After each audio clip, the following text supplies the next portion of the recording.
Now, the social media thing, there's a phenomenon in adolescence called the imaginary audience, right? So I imagine that I'm the focus of everyone's attention.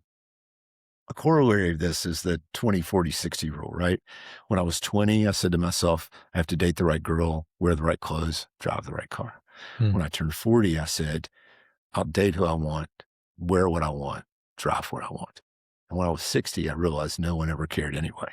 Yeah. Okay. Yeah. Yeah. And so you're delivered from that imaginary audience through your adult development, but as a teenager, it's very real. And so one of my 20-something Vanderbilt kids said to me, my favorite comment ever on social media, she said, you don't meet the person, you meet the representative. Right. And it's hard as a kid to understand that this is curated. And I say to young patients, well, how many times you seen like images on your feed, your Instagram feed, where people picking their nose? Have you seen any videos of people stumbling and spilling coffee all over their brand new suit or dress? What about a video clip of the knockdown drag out the head with their family last night? You seen that? Right. Yeah. Do people pick their nose? Do they spill coffee? Do they get in fights? Right. They do, don't they? So what are you seeing? Like you're seeing, this is curated or selected. It's to put forth a particular impression about things that probably doesn't fully reflect reality. But if you buy into that, you think, look how fabulous their life. What's wrong with mine? And that's part of that imaginary audience. Mm-hmm. And then when you put an image out there, you imagine that people are, if they don't, thing I hear all the time, I posted and no one liked it. Well, I mean, I tell my boys, like, well, maybe they were doing their homework or maybe their parents had good judgment. Maybe homework. They probably, Get some tennis balls. Right. Yeah.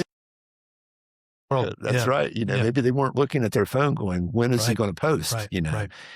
And so again, because there's that natural social anxiety at that age and that natural comparisons going on, it drives people to levels of anxiety that I don't think it's happen chance that the incidence in the clinical level of anxiety has gone up ever since the introduction of the iPhone and social media. Yeah. In that anxiety. Yeah. Yes, Well, there's that age Jonathan Haidt's book, The Anxious Generation. Yes. This has written a lot about That's this, right. and it's kind of scary. It's spot on too, by the way. I mean, I can tell you from a front row seat. You're just seeing a rise in anxiety disorders at adolescents. Absolutely. Is that tracking? Is that being followed by a rise in like prescriptions for? Oh, of course. It's got to be, right?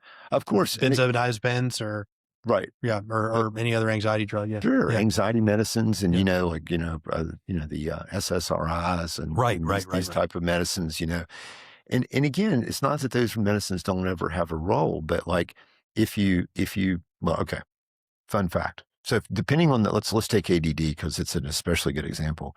ADHD is a powerfully biologically determined condition. There's, the heritability coefficient, which is a measure of how much of the phenotype that you ultimately see is biologically driven.